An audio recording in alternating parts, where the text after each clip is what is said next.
अस्मद्गुरुभ्यो नमः। श्रीमते रामानुजाय नमः। पासुर 12वां। कल मोहना प्यारी सखी का प्रसंग कहा गया है। उनकी सुंदरता की बड़ाई की गई कि आप रूपवान है, धनवान है, श्याम सुंदर स्वरूप धन को आप संभाल कर रखती हैं। शिक्षा धन 2 प्रकार के हैं, लौकिक, अलौकिक। पैसा, मकान, वस्तु, शरीर आदि लौकिक है।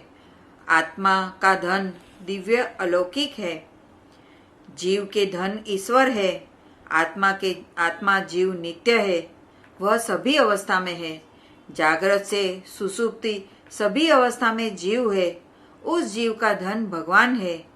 भगवान जीव को मिले तभी वह जीव धनी होता है। धन दोनों प्रकार के चाहिए। लौकिक धन के जरिए शरीर का निर्वाह होता है, युक्ति से कमाते हैं और शरीर का पालन करते हैं। फिर अलौकिक धन भगवान का अनुभव करना है। शरीर अच्छा रहेगा तो मन भगवान में लगा रहेगा। भगवान के मिलने में, भगवान की सेवा करने में लौकिक धन का भी सहयोग जरूरी है। सेवा में लौकिक धन का लगना उसका साफल्य है। भगवान के श्री चरण ही धन है। लोक में जिसके पास धन है वे धन की दुर्गति करते हैं।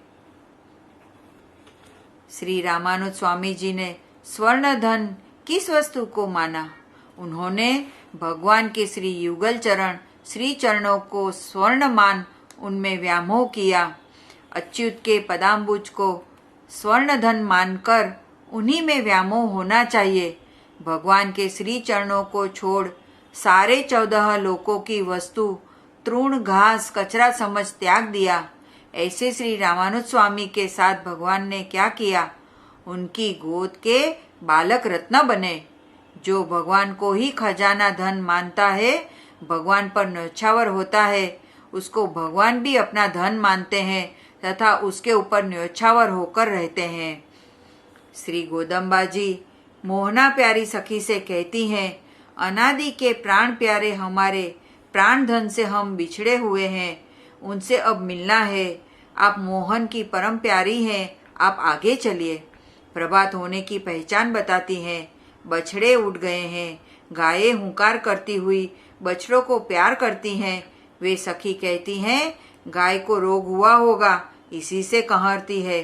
इस प्रकार से वह सखी विवाद करती है। बछड़ों के प्रेम में मगन हुई गाय के स्तन से दूध टपकता है। आप गाय के समान हम पर भी प्रेम करिए, मीठे वचन तो बोलिए, हम सब आई हैं। वे शिक्षार्थ कहती हैं, गायों का दूध टपका नहीं है, वह तो दूहने का समय का ही लगा हुआ है, ऐसा तर्क करती है। इस पर गोदम्बा जी कही कि कृपा करे, तर्क न करिए। तर्क, संशय, शंका ये सब विरोध की चीजें हैं।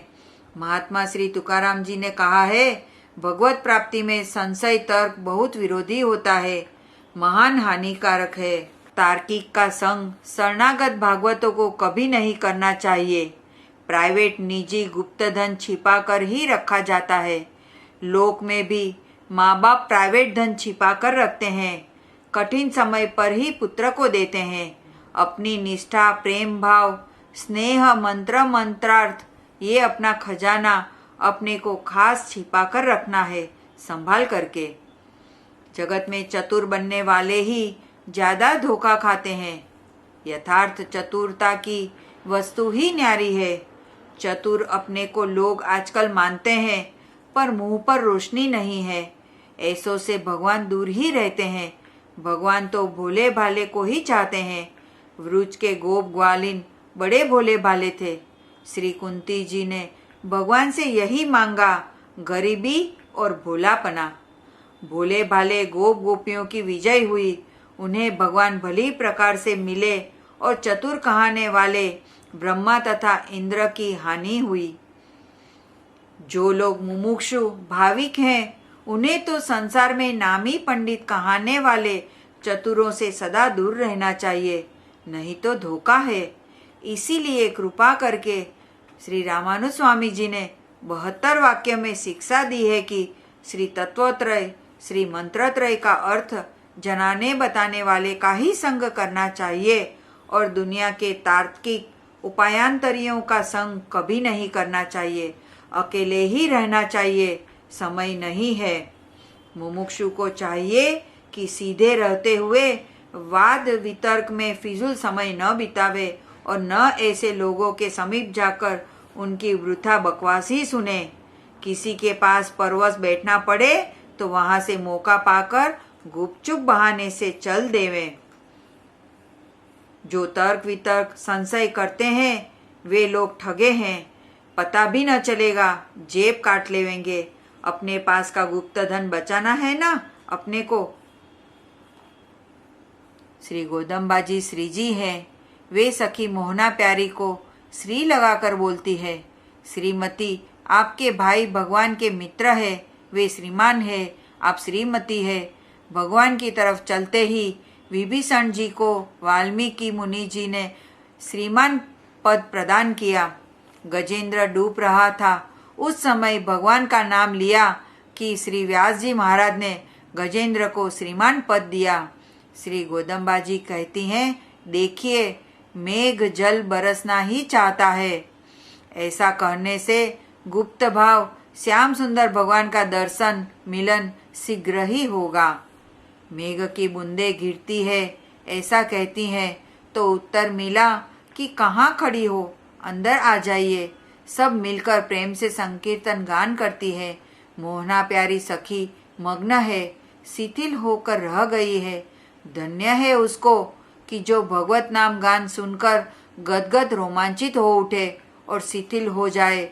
वह उच्च कोटि का प्रेमी है, जिसे छंद पद कहने में प्रेम से कंठ रुके, नेत्रों में जल भर आवे, समझो वहाँ भगवान पधारे हैं। उस सखी को श्री मुकुट कपोल जालिम और जोर जुलूफ जामा, श्री नयनों का और मंद मुस्कान का दर्शन हो रहा है।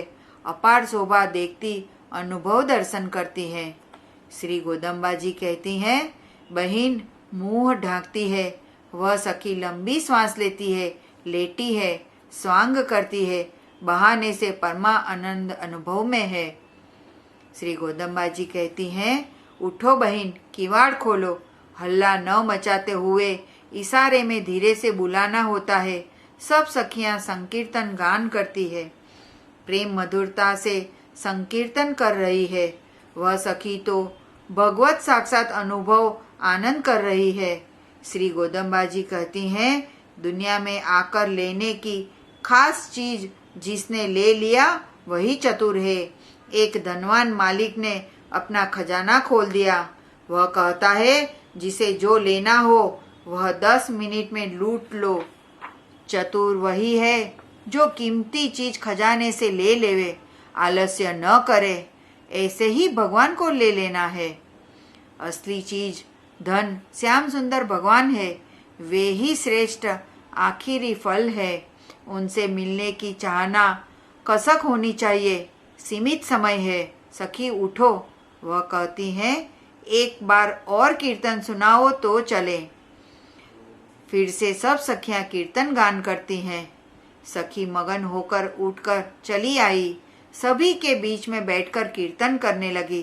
परंतु सब प्रेम में मग्न है, किसी को पता नहीं। संकीर्तन करने में सब कोई तन्मय है। दर्शन समानाकार हो रहा है, समय बीत रहा है। किसी ने देखा कि पलंग पर सखी सोई थी, वह नहीं है। ढूंढते हैं, वह सखी तो तन्मय हो रही है, स्वयं भी ढूंढती है। कहती है, हाँ हाँ सखी कहाँ गई? तब एक दूसरी सखी कहती है, यह तो है। इस प्रकार शरीर का भान ही नहीं है, भगवान के अनुभव में मग्न है। सब मिलकर के श्री गोदम्बाजी के साथ और सखी यहाँ चली। अब फिर कल आगे कहा जाएगा।